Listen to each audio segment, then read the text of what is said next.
I went to Riverside High School in Elwood City, Pennsylvania, and my parents moved to that community because my dad had a job there, and we immigrated from the Netherlands to Pennsylvania.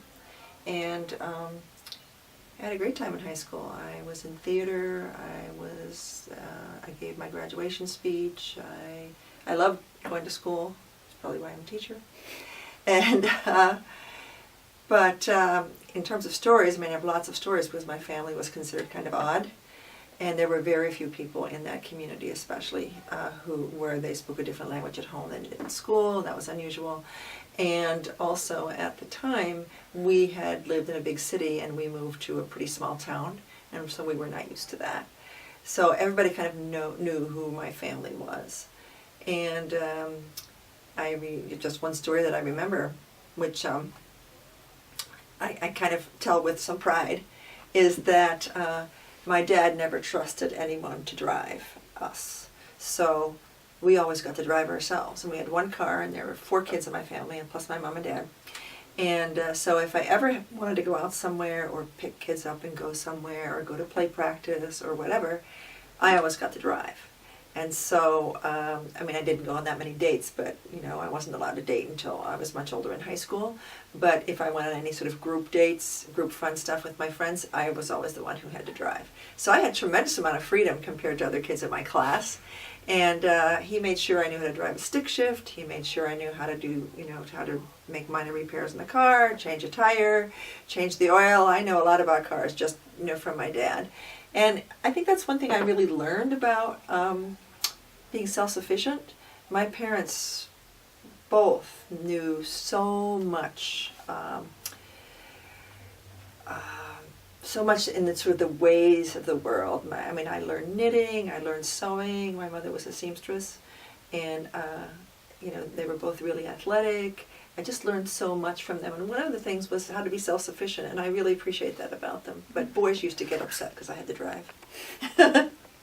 So that's one story, and you know, there are lots of examples of that. My sister was in the same class that I was, even though she's 2 years older, and that caused some problems. But so we graduated at the same time. We were in the same class, and my brother graduated a year ahead of me, even though he's 3 years older, because when we moved to this country, they kind of got put back in the grade to learn English because there was no ESL at the time, and I skipped ahead, so I never went to 4th grade. I went straight from 3rd grade to 5th grade. And I remember that. So whatever happened in 4th grade, I don't know. I do not know, do not have that knowledge. But yeah, I loved school. I remember being in a play. I got many character parts. I was in every play during my time in high school. Mm-hmm. And we just had a lot of fun. And I was in something called The Thread That Runs So True, and I prayed like grandmother, and I still remember one of my lines. I was in a soap opera. I still remember some of the lines from that.